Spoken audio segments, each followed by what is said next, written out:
வணக்கம். அனைத்திந்திய அண்ணா திராவிட முன்னேற்ற கழகத்தில் முன்னாள் அமைச்சர் ஜெயக்குமார் அவர்கள் கட்சியிலிருந்தும் பதவியிலிருந்தும் நீக்கப்படுவதாக செய்தி ஒன்று வெளியாகியிருக்கிறது.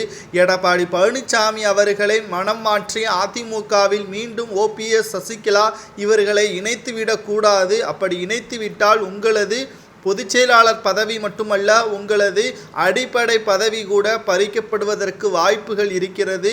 நீங்கள் எடுத்துக்கொள்ளக்கூடிய முடிவுதான் அடுத்து 2026 வரை தமிழகத்தில் அதிமுக ஆட்சி அமைக்க வேண்டும் என்று ஜெயக்குமார் அவர்கள் அவரது மனநிலையை மாற்றும் விதமாக பேசியிருக்கிறார். ஆலோசனை கூட்டத்தில் மற்ற அமைச்சர்கள் அமைதியாக இருக்கும் பொழுது ஜெயக்குமார் அவர்கள் மட்டும் அதிமுகவில் மீண்டும் ஓபிஎஸ், சசிகலா இவர்கள் இணைய முடியாது என்று கூறிக்கொண்டு இருக்கிறார்.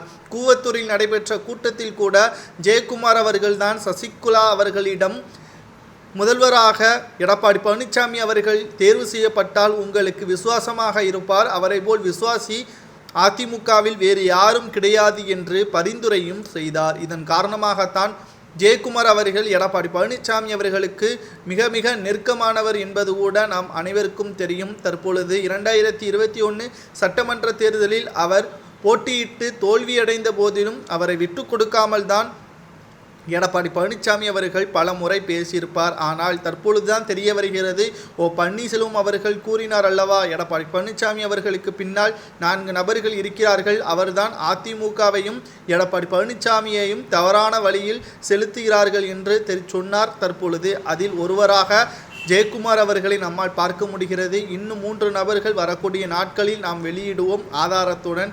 தற்பொழுது ஜெயக்குமார் அவர்கள் ஆலோசனை கூட்டத்தில் 3வது ஆலோசனை கூட்டத்தில் எடப்பாடி பழனிசாமி அவர்களிடம் உண்மையாகவே இனி அதிமுகவில் சசிகலாவோ, டிடிவி தினகரனோ, ஓபிஎஸ்ஓ இவர்கள் இணைந்தால் உங்களது பதவி மட்டுமல்ல, அதிமுகவின் தோல்வியடையும். 95% அதிமுகவின் தொண்டர்கள் உங்களுக்கு பின்னால் தான் இருக்கிறார்கள். இனியும் எதற்காக அவர்களை கட்சியில் இணைக்க வேண்டும்?